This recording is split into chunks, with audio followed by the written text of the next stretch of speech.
Get out before I call security, the teller barked, her voice cutting through the muted hum of the bank lobby like a knife. Terence Davis froze, gripping the leather strap of his briefcase tightly, a calm fury simmering beneath his composed exterior. The fluorescent lights overhead flickered slightly, reflecting off the polished marble floor as a few customers glanced up, eyebrows raised in shock or curiosity. Terence, a man known in financial circles for his strategic investments and unshakable demeanor, had walked into the downtown branch that morning with the intention of executing a routine transfer. He was impeccably dressed, a tailored navy suit hugging his tall frame, cufflinks glinting under the sterile lighting, and a demeanor that radiated quiet authority.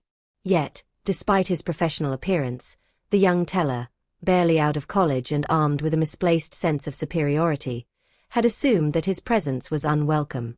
"Sir, I can't handle your transaction. You don't belong here," she stammered, her tone dripping with condescension, and the words hit Terence like a cold gust of wind. The air felt thick with tension as the customers nearby exchanged uneasy glances, some whispering, some turning their faces away, unwilling to intervene but unable to ignore the spectacle. Terence's hands relaxed on the briefcase, but his eyes locked onto hers with a precision that silenced the room. He could feel the heat rising, not in anger alone, but in the recognition of the absurdity of the situation. A man of his standing being publicly humiliated by someone whose experience in life had likely not yet introduced her to genuine authority or consequence. He exhaled slowly, a deliberate act to control the storm brewing inside, and then spoke, his voice low but cutting, each word measured. "Perhaps you don't understand who you're speaking to, or maybe you do, and that's the problem." The room fell entirely silent, save for the soft hum of the air conditioning, and for the first time, the teller's confident facade began to crack, replaced by nervous laughter that was weak and unconvincing. Terence took a single step forward, the polished leather of his shoes clicking against the marble in a sound that somehow resonated with finality, and placed his briefcase on the counter. The metallic snap of the lock echoed ominously as he opened it, revealing a sleek, encrypted tablet, prepared for a transaction that would change the trajectory of the branch forever. In that instant, the room collectively realized that this was no ordinary customer, and Terence's eyes, sharp and calculating, scanned the teller not with vengeance, but with the cold clarity of someone about to teach a lesson that would be remembered for years. The bank manager, alerted by the escalating tension, finally appeared from his office doorway, a man in his 50s with thinning hair and a suit that had clearly seen better days. "Is there a problem here?" he asked, voice carrying the practiced authority of someone accustomed to mediating minor disputes but unprepared for the storm about to hit his institution. Terence didn't answer immediately. Instead, he reached into the briefcase, producing a series of documents that detailed his $200 million transfer request. The amount alone was staggering, enough to make even seasoned bankers pause mid-breath, but Terence had structured the transfer through multiple accounts, with contingencies and legal compliance measures meticulously outlined, leaving no room for error or delay. He looked at the teller again, his gaze unwavering, and spoke slowly, deliberately. "You've already embarrassed yourself. Now, watch as competence turns what you consider impossible into routine." The manager, sensing the gravity of the situation, stepped closer, gesturing for the teller to step aside. Customers began murmuring, some pulling out their phones to discreetly record the unfolding drama. Terence's fingers danced across the tablet, initiating the transfer while simultaneously sending notifications to his legal and financial teams, ensuring that the transaction's impact would be felt immediately. Within minutes, the system began rejecting routine withdrawals, freezing accounts, and triggering alerts across the bank's central network. The once bustling lobby now vibrated with tension as tellers whispered to each other, supervisors scrambled to interpret the flurry of digital alerts, and customers grew increasingly uneasy, some trying to withdraw funds only to be met with inexplicable system errors. It wasn't just a transfer, it was a statement, a precise orchestration that exposed the fragility of the bank's infrastructure and the arrogance of employees who underestimated their clients. Terence's actions were surgical, elegant in their execution, and devastating in their consequence, all carried out with the calm, unshakable poise that had earned him a reputation in financial circles as both visionary and disruptor. The irony was almost poetic.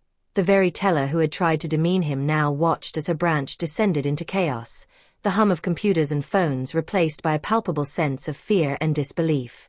And through it all, Terence remained composed, a quiet storm at the center of a maelstrom he had conjured with precision.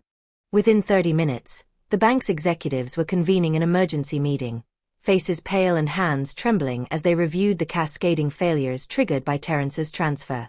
It wasn't a malicious act, it was a demonstration of power, a strategic reminder that underestimating people based on appearances could lead to catastrophic consequences.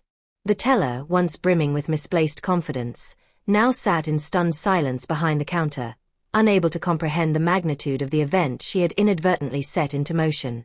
Customers streamed out of the lobby, some muttering curses, others expressing awe at the audacity they had witnessed firsthand. The bank's IT department frantically attempted to stabilize the system, but every solution Terence had anticipated in his meticulous planning had been accounted for, each firewall bypassed, every automated alert neutralized, ensuring that the transfer would complete without interruption. By the time the executives fully grasped the $200 million outflow, panic had taken root. Calls were made to legal teams, media departments prepared statements, and internal investigations began, but Terence had already secured his objectives.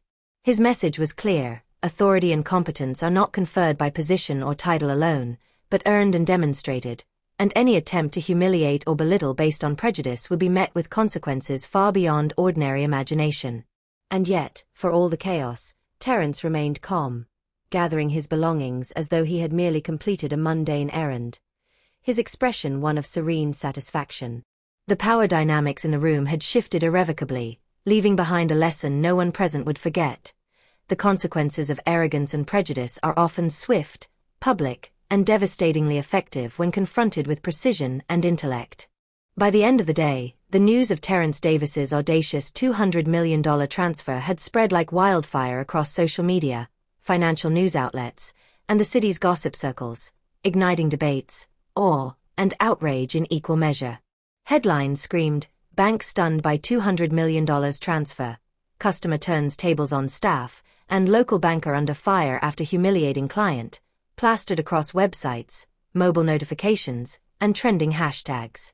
Analysts dissected the event with surgical precision, poring over Terence's carefully orchestrated steps, praising the meticulous planning, the foresight, and the surgical precision with which he had executed the transfer, while simultaneously lambasting the bank for systemic vulnerabilities, outdated digital infrastructure, and the culture of casual prejudice that had allowed a single teller's arrogance to escalate into public humiliation.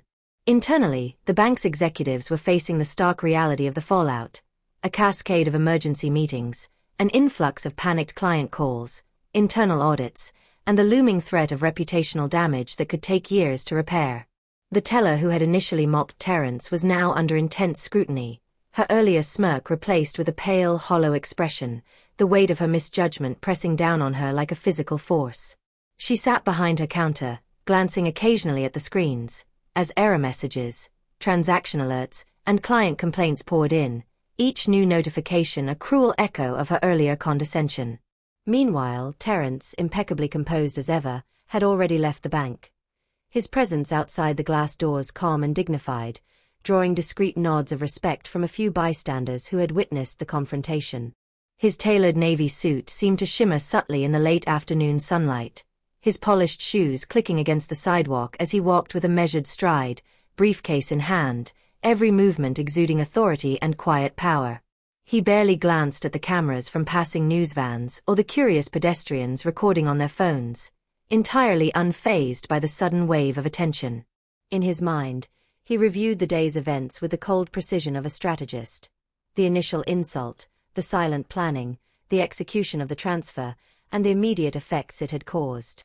It had not been an act of vengeance but a statement, a lesson carefully imparted in the harshest yet most calculated manner possible. Prejudice, arrogance, and incompetence had consequences, and respect could never be demanded through intimidation or bias. As night fell, Terence Davis's $200 million transfer dominated social media, talk shows, and news outlets. People praised his calm strategy and audacity, while criticizing the bank's outdated systems and staff behavior. Memes and discussions highlighted the contrast between the teller's arrogance and Terence's composed execution. The bank scrambled with statements, apologies, and internal reviews, but the incident left a lasting mark. Branches updated protocols, staff underwent training, and managers were reminded not to underestimate any client. For Terence, the day was never about glory. It reaffirmed his principles and demonstrated that intellect, strategy, and dignity carry real power. The teller, manager, and staff would remember every detail: the click of his shoes, his calm gaze, and the chaos on the screens.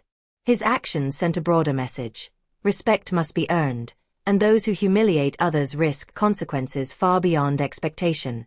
The story became a lasting lesson in authority, morality, and the power of composed, deliberate action.